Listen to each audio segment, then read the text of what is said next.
Good morning from Indonesia, everyone. Allow me to introduce myself. My name is Eva Yonedi, the new Dean for the Faculty of Economics and Business at Universitas Andalas. Universitas Andalas is a comprehensive public university which comprises of 15 faculties in the university. And our faculty of Economics and Business, has offered undergraduate degrees, master degrees, and doctoral degrees in the area of management, business, accounting. The Honorable Professor Noel Scott, the Honorable Professor Anwari Esson, and the Honorable Dr. Dogen, the Honorable Dr. Hayat Nagi from the University. Allow me to welcome all of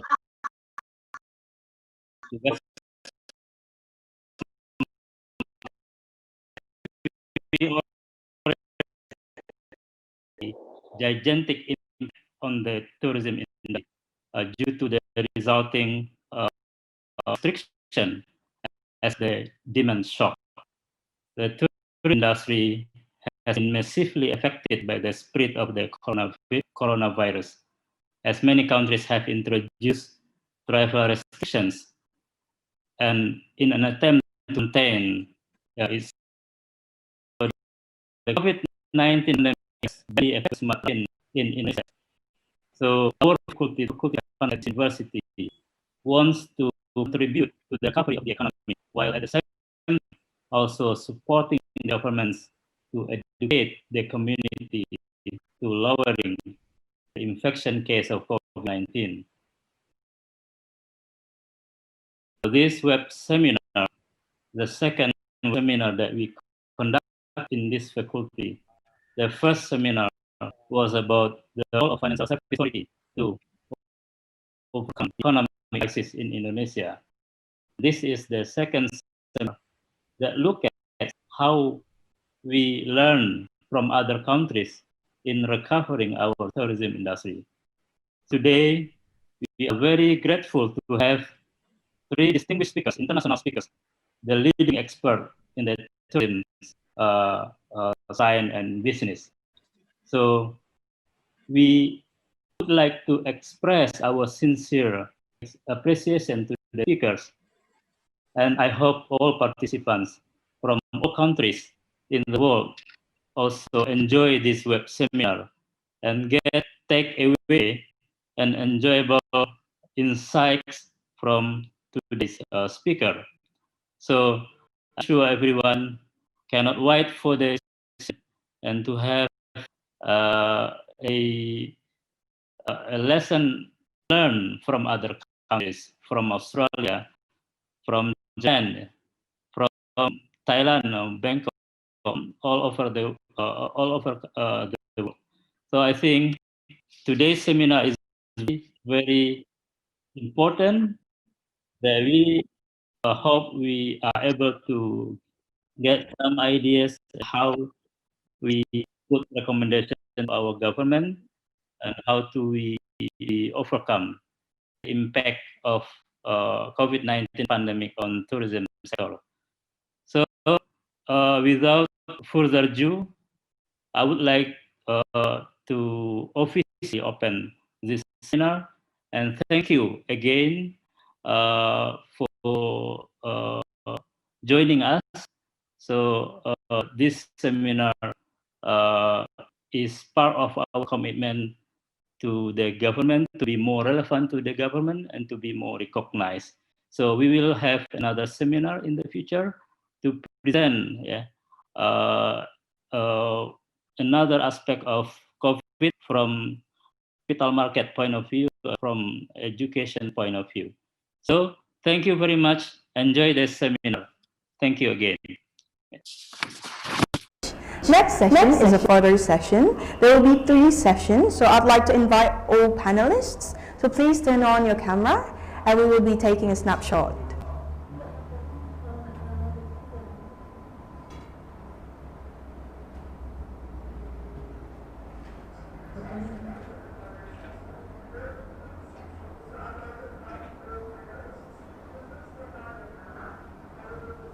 Next, I'll be calling all the panelists as well as committee to turn on the videos.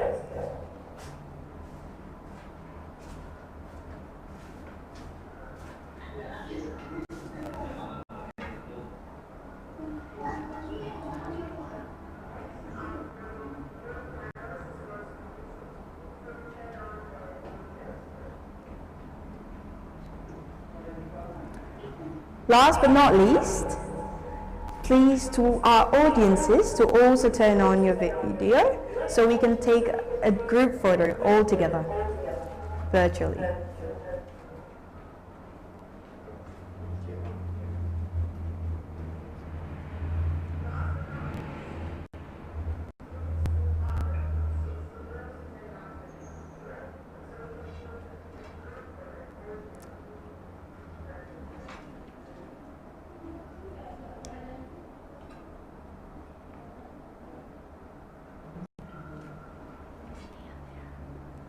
Alright, moving on to our next agenda. The next session will be handled by our moderator for the day.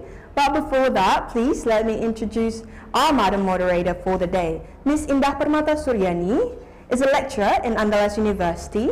She finished her master's degree in Accounting and Finance in Birmingham University in 2018. Our Madam Moderator has also been active in various tourism activities as a tourism ambassador of West Sumatra in 2007 till 2008. To Ms. Indah, time is yours. Assalamualaikum warahmatullahi wabarakatuh. Good morning, ladies and gentlemen. Welcome to the International Tourism Webinar held by Faculty of Economic in collaboration with Tourism Development Center, Andalas University. The topic today, we're going to discuss about tourism recovery from COVID-19 pandemic. Please welcome the Excellencies Dean and Vice Dean Faculty of Economic, Andalas University, distinguished guests, distinguished speakers, and all participants from the different time zones. We would like to say thank you very much to all of the participants that has been joined in this event. Based on our record, there are about 12 countries that has been joined with us. It's from Thailand, Bangladesh, Iraq, Oman, Pakistan, Bangladesh, Australia. Before we start the plenary session, I would like to greet all of the invited speakers today. Have been with us in this early morning, Associate Professor Ann Suariyashtan, PhD from Thailand. So Professor Ann is the Associate Dean for Administration, the Graduate School of Tourism Management, and also has been working National Institute of Development Administration, NIDA, Thailand.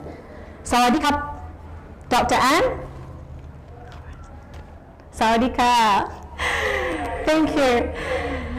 The second one is from Indonesia, Dr. Sadil Lenggogeni, PhD, as the Director of Tourism Development Center, Andalas University. Selamat pagi, Ibu Sari. And last but not least, our keynote speaker today is Professor Noel Scott, as Adjunct Professor in Tourism University of the Sunshine Coast, Australia. Good day, Professor Noel.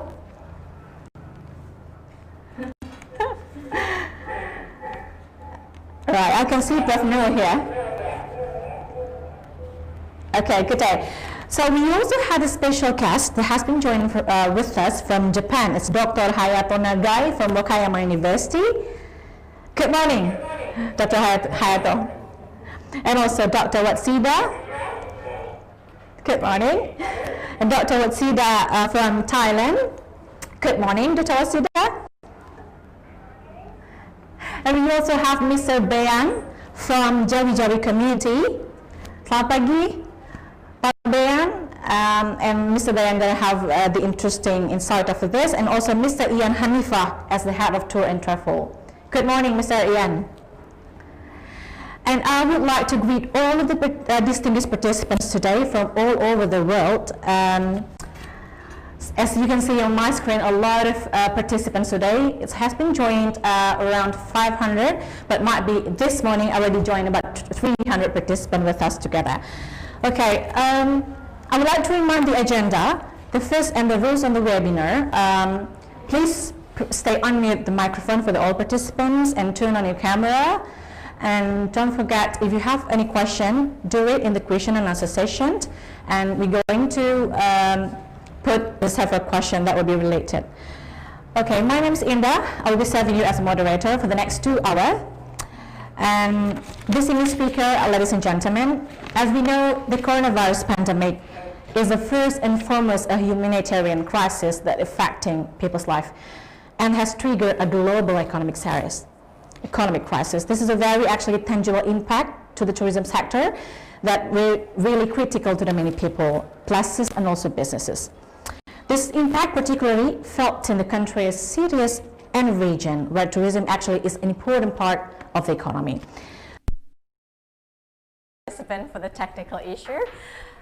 So let me just start from the beginning, from the CV of the Dr. Ann. So the first speaker will be talking about the wellness tourism amid COVID-19 pandemic. Before we invite Dr. Ann, I would like to read the review of her biography that has been shown also on the screen.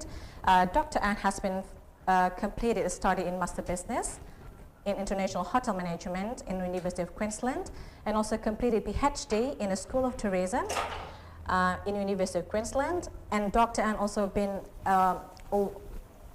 also win some paper, like the winner of the best paper, with the title Thai's Street Food and Brand Image Development. And her area of expertise is actually related to wellness, tourism development, and also hotel restaurant co-branding. And we would like to hear the insight from Dr. Ann from Thailand. So I would like to invite her to come. So Dr. Ann, time is yours.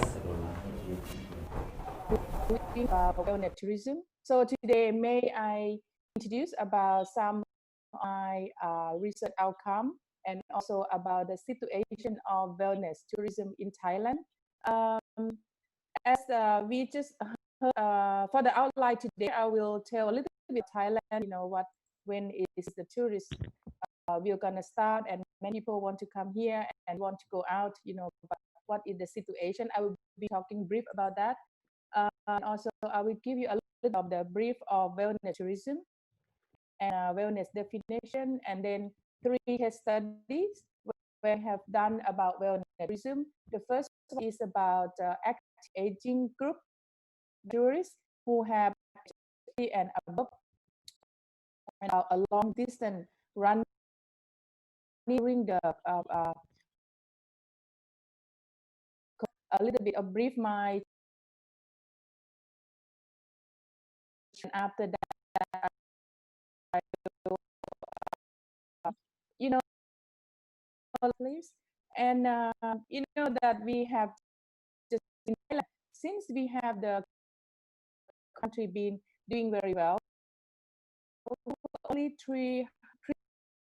500 affected of the COVID-19 of death is very minimal. We are doing it in our country, and we thank you, government, and also everyone very well cooperate with the system that we need to do. So recently that we will open our country for the first time in 8th of October. We will the first flight from Guangzhou, where is approximately 120 tourists will be arrive Thailand. But this group will have for 14 days. So it means that it's just like agreement with this tourist group. There will be a long stay tour.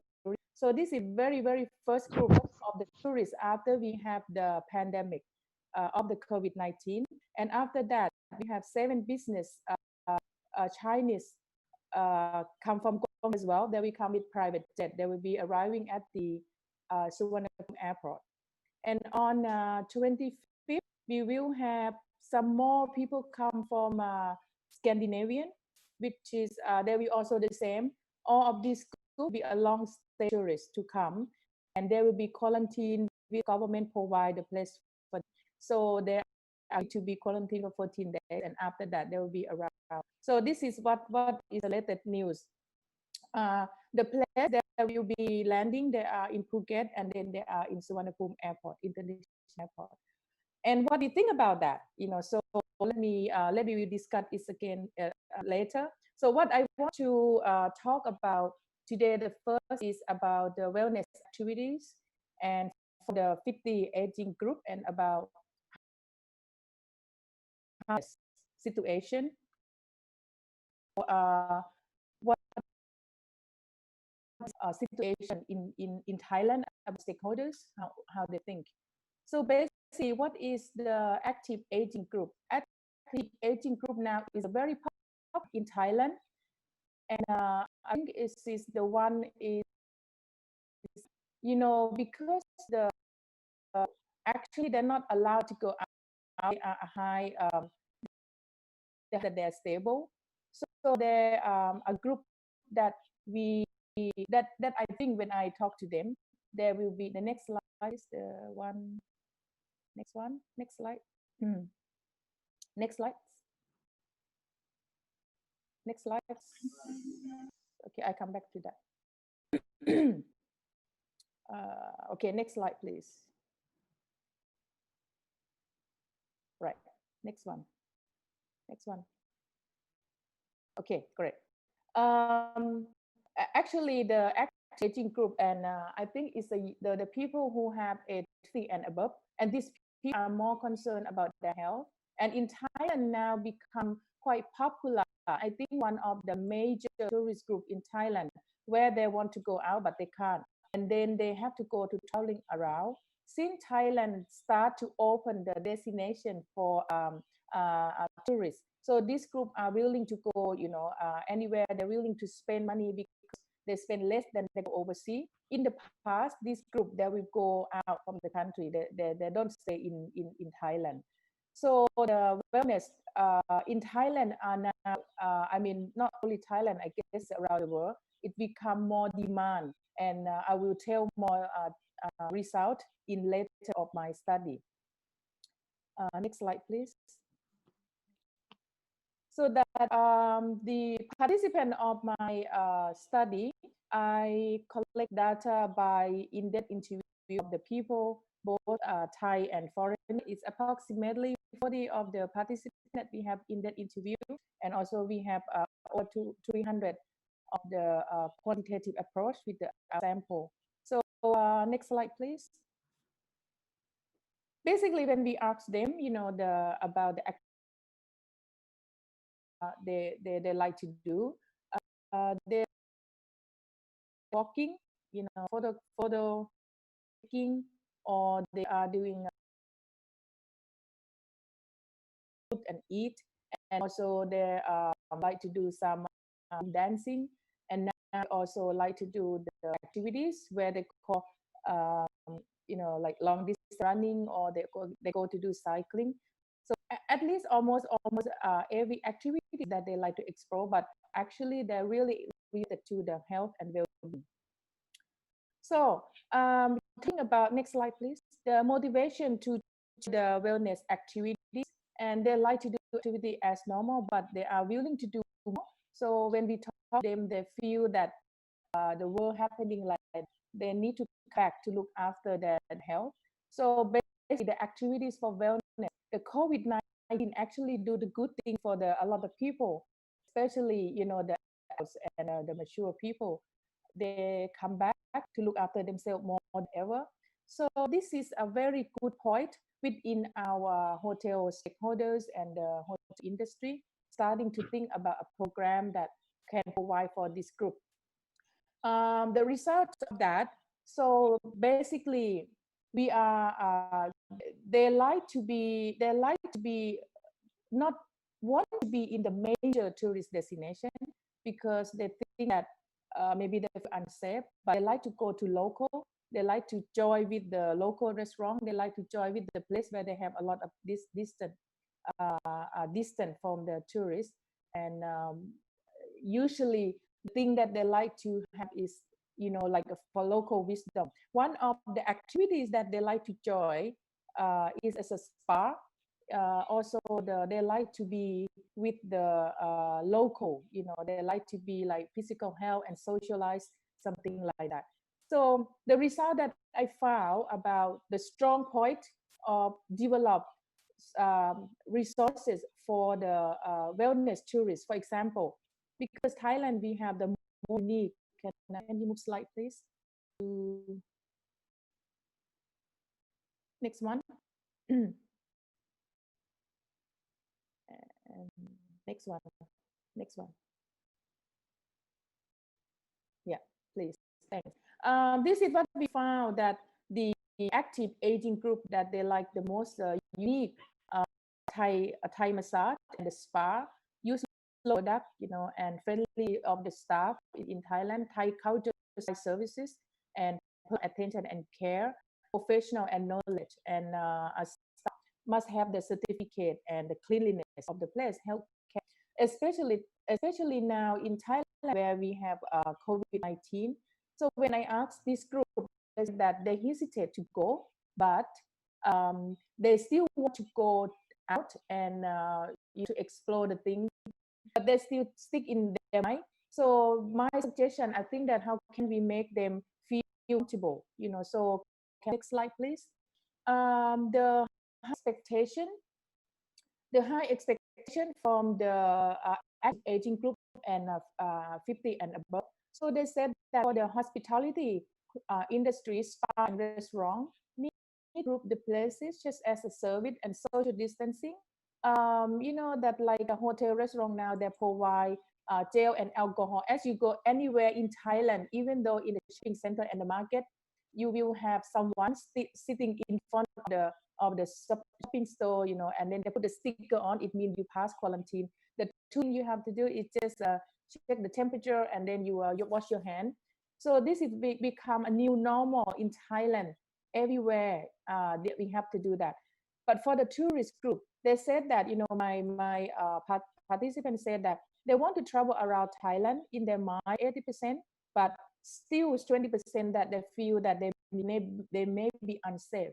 So that the thing that they want us to do, the thing that they want the hotel and industry to do, is to make a space more, and then to be more strict with the staff about sanitizing, adhere to the health and the hazard rules strictly. They still want to go to travel, but they feel that the COVID-19 is not over yet, So basically, they in Thailand, in domestic country, some are out there, and then our hotel industry now starting to open. Next slide, please. So I do my study. So I have a draft model. This is not quite ready of my study. I'm doing wellness activity experience. This is a roughly idea of the wellness tourists, what they have in mind, So basically, at the antecedent of this group, they said that they will have a goal-driven. So that goal-driven motivation is happen from past experience, and then present interest. And then there are 4 dimensions of the wellness that they are interested. The first one is that they want to improve their physical, their mental, their social, and their emotional. And after that, they'll design about their future, where they want to be and what they want to do. And my results found that they have 2 things of this group go out. They say they want to have health improvement, and another one is self-fulfillment about themselves. And the level of wellness, and also we have 3 levels from passive, and so again, that info with information. So at this group, they said that about making money, about they care about out and have fun. It's 50 and above. There may be emptiness. We don't have kids at home. Quality of life is it become, and also, as we know that the next years, the majority of the people are the older age, and the birth rate is going down. So why that these people should be paying attention? So this is my some of my results. So can I have the next long distance? Next slide. Another study that conduct the COVID-19, and so about the long for the wellness tourism. have a 6 long distance running. One of the study that I conducted was it been 5 years and for Jombung, 2 hour 3 hour drive from Bangkok. As the next slide, the statistic of the number of the it getting more and from next slide from 2012 and up to 2021 is over 7,000 join us. If you see 2012, so this number you can see of the people who said about wellness, and every weekend people go out and run. They don't patient. They don't money, or they don't run for free. But the main thing is they are going out and have. So can I have next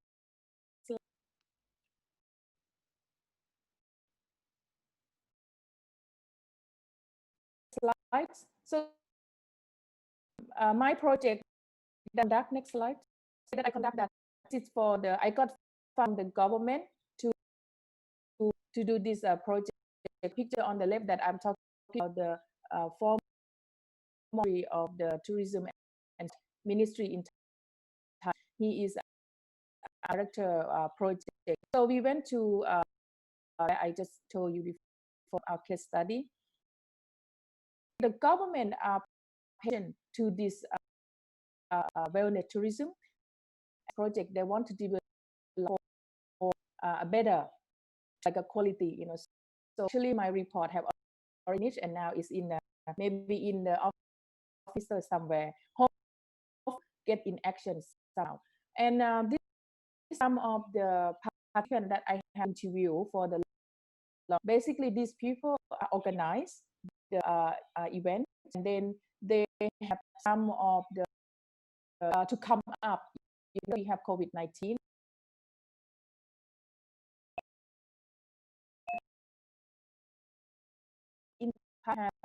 You know,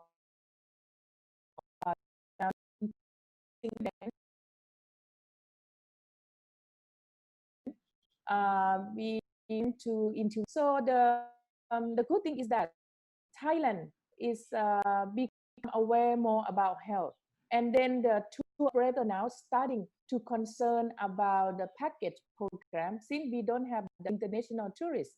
So many tour operator in Thailand, some of them starting to come up with the activities where they include in there, you know. So there are more high demand about this, and then they're thinking themselves, but there's still not many people in Thailand. We need develop is to get the status and the people in the hotel industry, you know, or the tour operator to come up with the concept of the wellness tourism. And one of the hotel, you know, said in the old days they have only internal staff, one person to with activity about yoga. So in terms of the choosing their activities when they go travel around. So basically, they said that they like to do yoga. You know, approximately I pay about 80 Australian dollars per month, and also about aerobic dance, and all ballroom dancing. So basically, the activities that provide for the 50 and 58 and above, it will be some kind of maybe I don't think that it's maybe extreme or active activities. Maybe it's moderate and maybe a passive, but they like just to enjoy the activities. Okay, so next slide, please.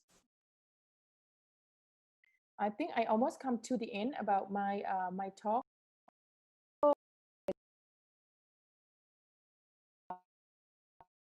Religion is different. Spiritual tourism is different from religion tourism. And another thing that I found that I conclude for my speak. Next slide, please. For my talk today is about online information. You know that you wouldn't believe that the people who age above 50 and retirement, they are using new technology. They're using the app. You know, you think that only young people use it, the old doesn't use it. Actually, they can use better than us because, you know, sometimes they have their grandchildren teach them. And so I would suggest that online marketing and about the information, you know, so you can give it to them, provide to them where else that they can go. About the safety and security, that is a must. New way of product and service delivery, which is nowadays that you can see, you know, the people delivery the product to home, the people that want to get out, but it become a norm now, you know, when you want to eat something. So that is about that. And then tourist behavior, active aging, retirement, and millennial group is a group that we should pay attention. So that's a sip of my talking today. So if you have question, you maybe can ask or post. Thank you very much. For may I hand over to you, Inda. Thank you. Tsunami 2011, and what we are facing today, the worldwide outbreak of COVID-19, has brought the world and standstill while the tourism sector has been worst affected of all major economic sectors today. Even the folklore says it appears that we are living in an increasingly disaster-prone world. So what I'm going to discuss today is I will pick 3 out of 5 stages for this tourism disaster management crisis and disaster stages, according to the folklores. So in today's agenda, I would like to highlight the situations and strategies in the 3 out of 5 phases, and that what we are facing today is the reflection of Indonesian tourism sectors from the double perspective, supply side and demand side, that we will discuss in the following slides in detail.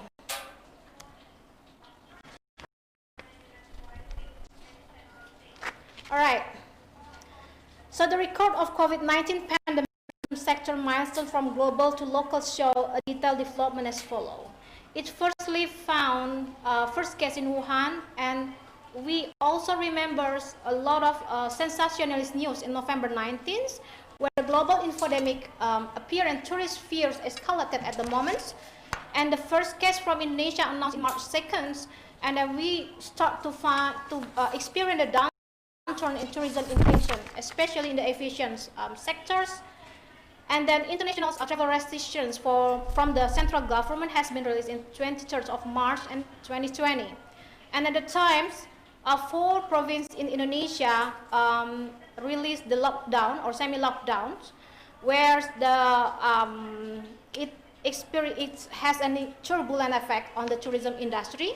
And for example, the hotel rate occupancy went down for about 32.5, and tour travels also experienced the same.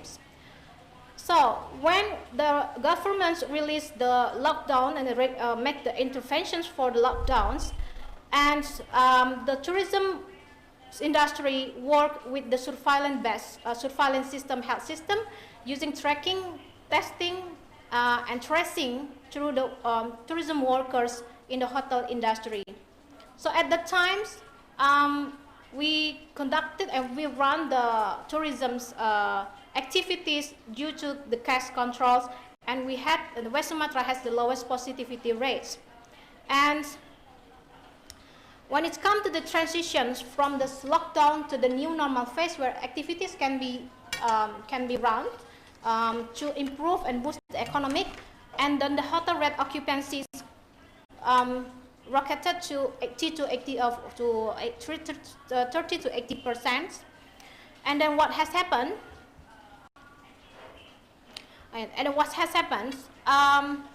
When it's restarting the tourism sector, the new case identified due to the quarantine market feel the negative emotions and the euphoria and failures on health protocol implementation in some tourist destinations. So what we're facing today, when the case is getting increased, we felt back again the downturns in tourism industries because nobody wants to go travels, because it feels like the cases are round out today, and the lower travel intentions from the flights, domestic passengers, and high alert situations. But still, the tourism industry working with surveillance health system using the PCR test included in the hotels. And fortunately, in this month, the governments, we had government interventions where there is law enforcement for COVID-19 health protocol just released officially that impacted to the person, tourism, all sectors for in order to flattening the curve for case of COVID-19. So what we found here is there is a high interdependency between tourism and health sector. So tourism cannot work alone. They need to have the consultation and collaboration with the health sectors. The Ministry of Tourism in Republic of Indonesia, while Indonesia experienced a sharp increase and significant growth of tourism sectors in tourism years, according to TTCI World Economic Forums, tourism contributes significantly to Indonesian incomes as the second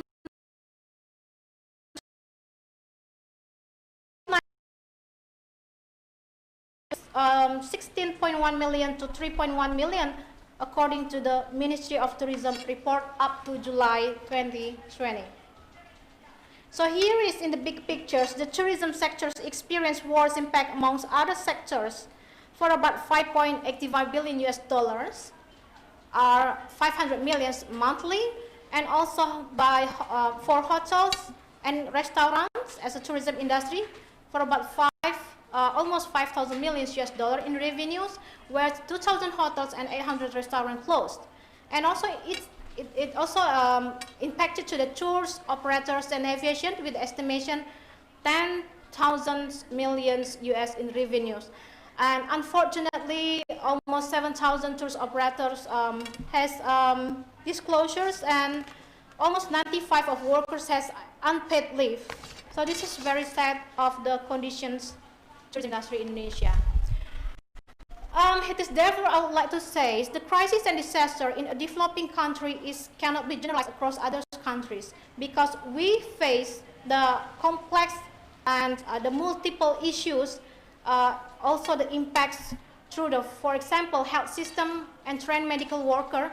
What we had so far confirmed about around 200 loss of health workers. And we also 9.4% of the population live below the national poverty line. So they feel the difficulties when they are running their daily activities during the lockdowns. And the socio-cultural impacts, because up to 17,000, more than 17,000 islands, and we are living in high context culture countries, is hard to manage with the biggest populations. And not to forget, we are living in the ring of fires countries that we also facing another risk of disaster. So this is the according to Lamborghini, Ricci, and Slaughter 2019. So all of this crisis and disaster undoubtedly have an impact to the tourism industry. This crisis and disaster, they divided into the political crisis and disaster such as 9/11, Bali bombing, or physical disasters for SARS, bird flu, MERS, and COVID-19, just like what we are facing now, and the natural disasters impacted to the negative image on tourism and safety issue. So it has bring the serious discussion from tourism scholars in terms of mitigation for each stages, and in particular the travelers' behaviors. Because the risk, it shaped the risk perception for tourists, and it changed their behaviors to cancel their travels or to alter the destinations, avoiding the risky places in the futures. So, what we are facing in the context of COVID-19, the image of countries' crisis mitigations management also determine how is the downturns or the development of tourism sectors later on, because what we heard so far, some countries had developed a strategy for travel bubble, but we are not sure. It's really depends on how the governments has the mitigation plans in each countries. So while many tourism studies develop the tourist behavior and what factors determine how tourists behave during the crisis, yet it remains unclear of how actual emotion that tourists experience and how they cope with the emotions, just what we are experiencing today. We conducted actually the time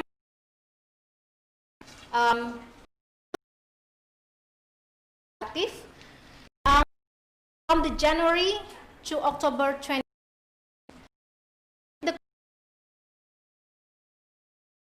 And also last one, the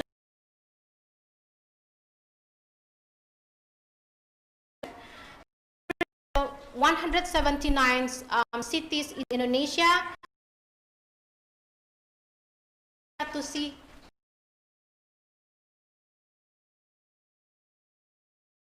COVID-19.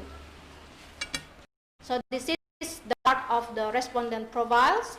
Most of them is in the Java, but we have Western to Eastern. Now the results. What we are facing now, and how is actually tourists feel now, and how they think about the risk. So, after using the exploratory factor analysis, we found two dimensions of travel risk in the COVID-19 pandemic context. First is destination local transmission COVID-19 risk, where actually tourists want to avoid the destination due to they think that the destination has a big potential to transmit the COVID-19. So local transmissions is very potential at the destination, so they want to avoid that. And the second one is the self-help vulnerability. It means like they think they are not ready to travel because they are not stronger enough to anticipate the COVID-19. Not to forget that we also have 7 dimensions of natural risk because we are living in the ring of fire countries. So both of double risk, this is we are facing measurement. Tourism sector is extremely important. Risk is highly multifaceted, complex and specific context according to Dolnikar and Sarifpur. So, the next result is the emotions of tourists. That what we found here is dynamic. So, each of phase before the lockdown, during the lockdown, and into the new normal phase, they transform from stress, sad, anxiety to afraid, stressful, and feeling gloomy. And during the new phase, transition from lockdown to new phase, they begin to feel bored, frustrated, being alert, and sad. But what they are facing now, they feel difficulties, alert, bored, and worried. So, this is the circle of tourist emotion that we can quadrant. The dynamically change during each of quadrant from the early of 2020 up to October 2020. What has happened here is the longer the tourists experience this crisis, the more travel desire that they feel. They really want to go to travel to somewhere. However, in the real-time travel behavior, they avoiding to travel domestically. So this is actually the real result we want to share with you.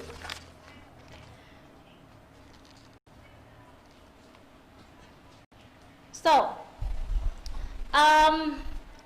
when the travel intentions its crisis phase seems like unlikely to travel for domestic traveling, but they said almost 90% of them said that future travel intention, they will travel after the pandemic is over. So they keep their travel desires until the pandemic over. But interestingly,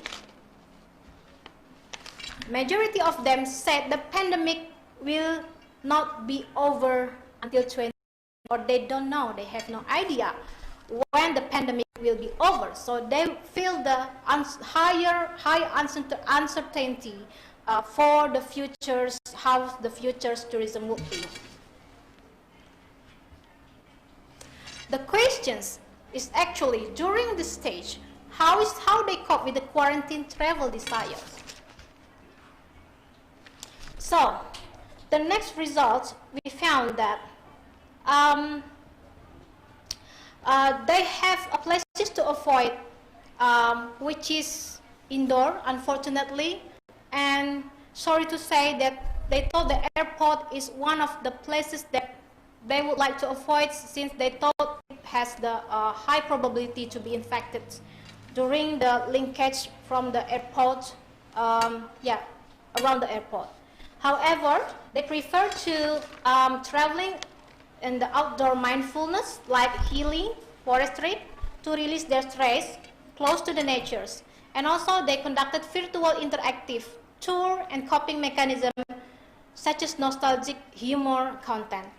And what they can do is only around the local trip or road trip, but not with airlines.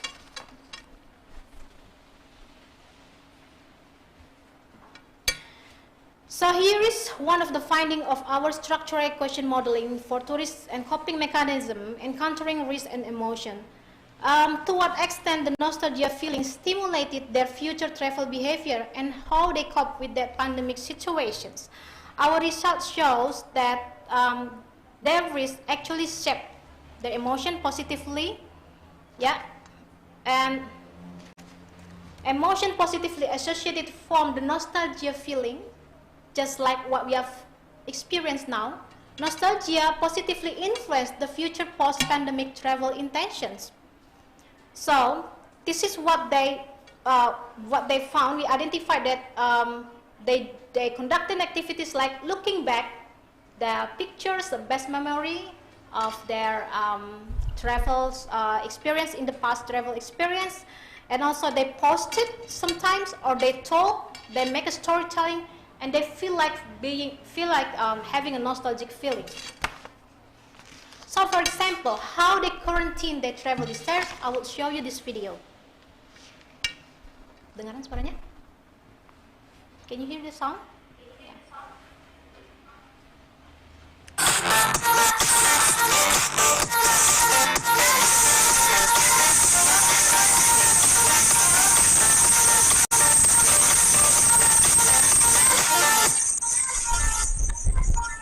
So that's one of the activities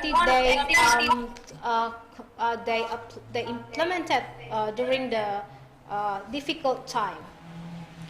What is the implication? So actually the nostalgia appeals can be elaborated with the virtual entertainment economic creative, like for example even virtual concert, 18 for 19, virtual tour, nostalgic themes, virtual creative economic with the nostalgic themes, and virtual nostalgic in social networking site using the Instagram and TikTok for examples.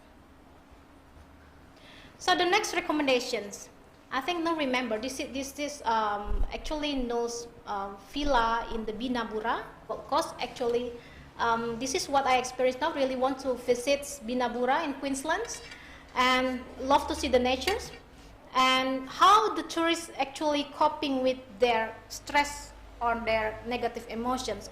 So they choose to feel the outdoor healing tours like mindfulness travel. So who survived here? So actually what we identified that amongst others linkage, the community-based tourism in rural areas is the one that not really had a significant impact from the COVID-19. So they try to make a kind of tour package to connect it between the humans and the nature, just like what Professor Ans showed us today. For examples, the nature healing community-based tourism Jawi-Jawi Solo, it established since 3 years ago, and the expansion is really good because they gained 300 growth for tourists and 400 tourist arrivals, and they have the multiple sustainable program package and education tourists. But during the pandemic, they only feel like, okay, there has been a drop, but only slightly for 30% drop, and continues to survive, but their market is still local. However, we ask them to still use the health protocols during all activities. And the other examples of community-based tourism is Nyarai. This is very interesting community-based tourism because Ritno, the CEO of Nyarai, has transformed about more than 100, almost 200 illegal logging workers to the tour guides and tour workers. And we just had an interview with Ritno, says that they applied the health protocol for the tourists, like reducing the numbers of tours for visiting, trekking, doing the adventure tourists, like like a trekking or bushwalking, also rafting. And they said that actually the market sometimes come from regionals, but when the case getting increased, and normally the locals joins the tours, so locals manage to survive. Only about 30% drop during the pandemic.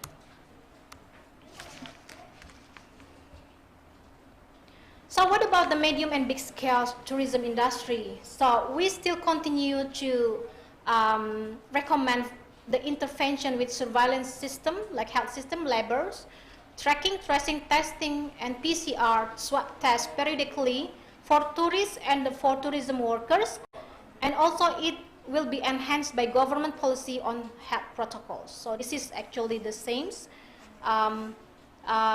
Bali applied this actually, but actually West Sumatra already implemented it a couple months ago.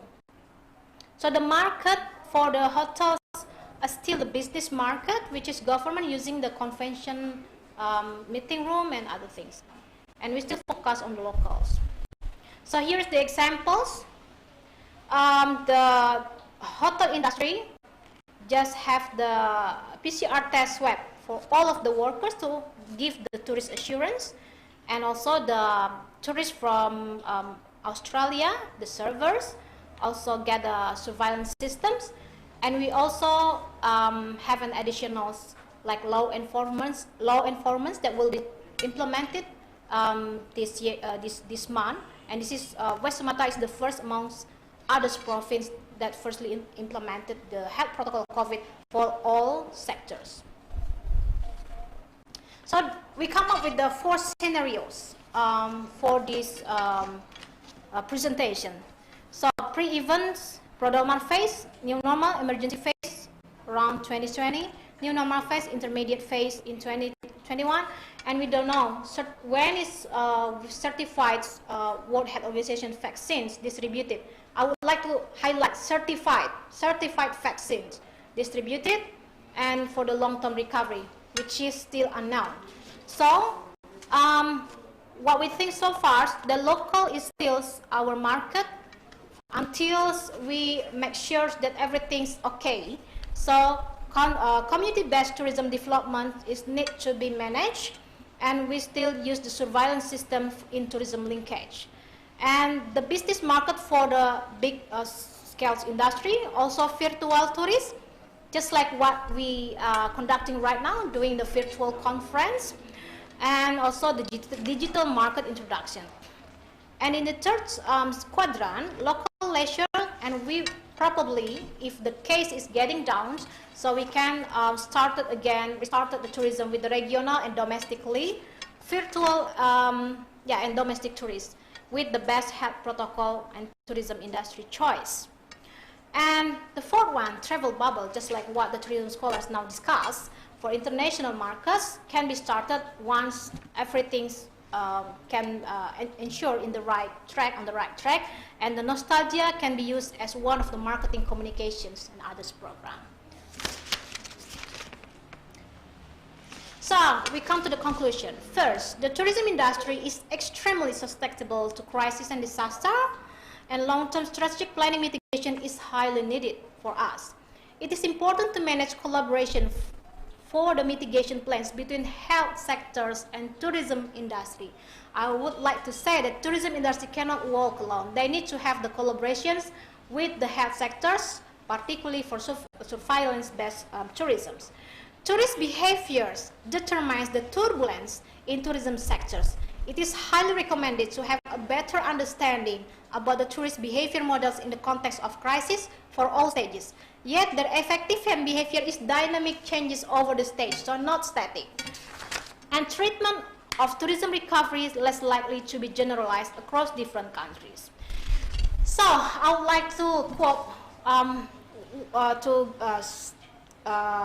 mention one quote from Martin Luther King that said, "Life most persistent and urgent question is, what are you doing for others?" Thank you very much. Terima kasih. Assalamualaikum warahmatullahi wabarakatuh.